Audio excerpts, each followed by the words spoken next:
Hey YouTube, it's another episode of Holes and Hunts. Today we're going to show a few things I found recently at a couple of thrift stores, starting with Van Halen Diver Down album. And we all know Van Halen has a new album that just came out.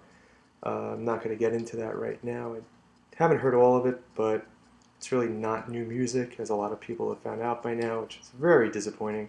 But I did find this at a local Goodwill. It was 99 cents. And I'm not a big record guy. Like, pretty much, I probably won't even listen to this on the vinyl. I may break out my record player one day and just play some of them, but it's more for the, I guess, classic feel.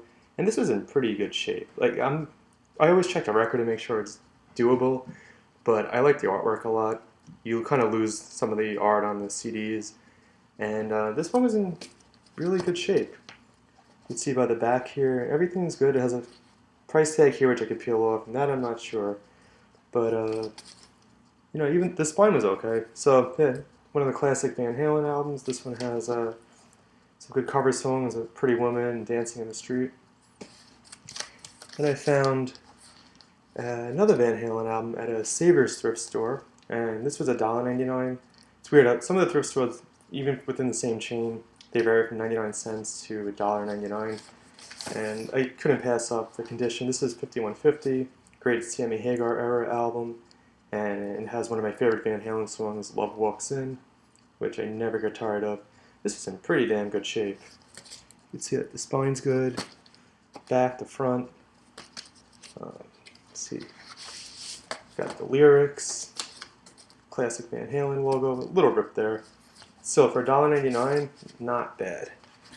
And I really don't go looking for records, it just happens to be if I'm in the store. Here's a Don Henley album from the Eagles. It's "Building the Perfect Beast," and it probably features his most famous single, "The Boys of Summers," another one that was in really good shape. This was at a Savers, actually the same one, and great condition. So, and you get, I just like, I don't know, maybe it's just me. Some people these days don't care about the physical object, but I do like the way the old vinyl albums were produced. Hard to keep them in good condition, though. This was just picked up for the hell of it. Sgt. Pepper's, the soundtrack from the movie that featured all the Beatles music, but was redone by people like Peter Frampton and the Bee Gees, among many others. This was another one. It was $1.99. It was in really good shape. The only flaw is right here, and for some reason it's cut. I don't know why, but it's a pretty precise cut. Otherwise, yeah, it's a double album. Artwork's all here. The album, I checked both of them, in really good shape. Again, I may never listen to them, but couldn't really pass it up just for the novelty of it. And it's in really good shape. And this, I'm very happy. I wish the condition was a lot better. And it's not that you can't just go on eBay and find this and probably get a perfect shape one. It's really the fun of finding it yourself. I was flipping through a couple crates in that same Savers, and it was just laying there, and I saw it was beat up. And I am a huge Freddy Krueger Nightmare on Elm Street franchise fan. I'm also a big Dokken fan. I love the Dream Warriors song. Yeah, I don't care. Like, Dokken was great music back then. Elm Street 3 is debatable if it's the best Freddy movie or the second best. Uh, got the classic painted cover. I was very happy with this. I never would have thought I'd see this. And you got the classic line at the Dokken with Freddy. This had a great music video, which they play on VH1 Classic a lot. And I was very happy. It's just a shame that the condition, you could see the outline here of where the record, this must have been buried, and things were piled on top of it for a while. The spine's kind of shot. But for $1.99 for something I really liked, and again, I found it. I didn't go buying it for whatever price that somebody was charging. I just happened to stumble upon it. Very happy. Alright, for a book, I do pick up oddball books once in a while. And this one, The Halloween Tree by Ray Bradbury. He's a famous author. A lot of people, I'm sure, have read a lot of his work over the years, whether it be in school or on their own. The Halloween Tree, I remember reading way long ago, but I also like that they used to play every year on Halloween, the animated movie that came out in the early 90s. And I saw this laying there. I think it was $1. Maybe it was $2, but I'm thinking it was only $1. So you got a really perfect condition hardcover, nice illustrated cover, a great story, which I plan on reading again because it's really been a while. I think this is probably a 90s edition, probably a late 90s. It would have been cool to find an original from the 70s, but that's probably not going to happen. I don't know if anyone remembers it, but the animated movie was actually pretty cool.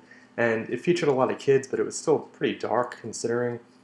And you have a few friends who, I guess, they're kind of going through space and time and hitting different cultures throughout history and learning the origins of Halloween. So it's a lot of fun, especially if you're into Halloween stuff like I am. Alright, these were from a Goodwill.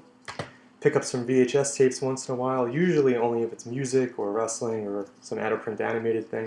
But for $1, I saw this here, and this is a first UFC event on VHS, which feels like a lifetime ago. This is when they weren't running 1 or 2 shows a month. There wasn't heavy marketing behind it. But you have the Royce Gracie-Ken Shamrock fight, and I do remember watching this when it first came out, and I found it to be kind of boring. I'm still not a UFC guy. I'll watch it once in a while with my friends, but for $1, and it's the first event by, who put this out? Vidmark Entertainment, which, it's out of print, old VHS. For $1, can't go wrong. Here's the back of it. Just figured might as well grab it. It's not going to take up too much space. Same Goodwill. I found A&E's Unreal Story of Pro Wrestling. Came out in '98. This was also $1. This was produced by A&E for their biography series. Actually, it wasn't one of the biography series, but I'll get to that in a second. In '98, at the height of the Monday Night Wars, and this was a cool documentary. I haven't watched it in a very long time. Around this point, it seemed like every week A&E was churning out a biography on wrestling for the biography show, but this was a special, kind of going through the whole history of the business, and I think it was well done, and it was good how you had participation and cooperation from WCW and the WWE. So if you haven't seen it, it's definitely worth watching. It's funny, like 1998, I guess, is a really long time ago, even though it doesn't seem it. But yep, this is when wrestling was mainstream again. Now it's just a niche geek thing. Nothing wrong with that. If you like it, you like it. If you don't, you don't. Finally, from the same Goodwill, we have, I don't know if the lenticular image is showing well on camera right now, but we have Steve Austin's Stone Cold Country. I remember when this came out, and I didn't want to buy it. I have Stone Cold Metal, which was cool, had some great music on there, like Dio, Deep Purple, but I don't know if it's a few months later or maybe a year later, Stone Cold Country came out, and Steve Austin's always been known to like heavy metal and country music. I'm very open-minded about music. I just never really got into country. It's just me. Nothing against country music. It's just not my thing particularly. But this was laying there for $2.99, and I like to have all the wrestling albums. And this was produced by the WWF in its own way. Like this is right before they had really started pushing their CDs again. But Stone Cold Metal, I figured I had it. Might as well grab Stone Cold Country, just for the novelty of having a miscellaneous wrestling item. So that's it. This is all thrift store stuff and no video games.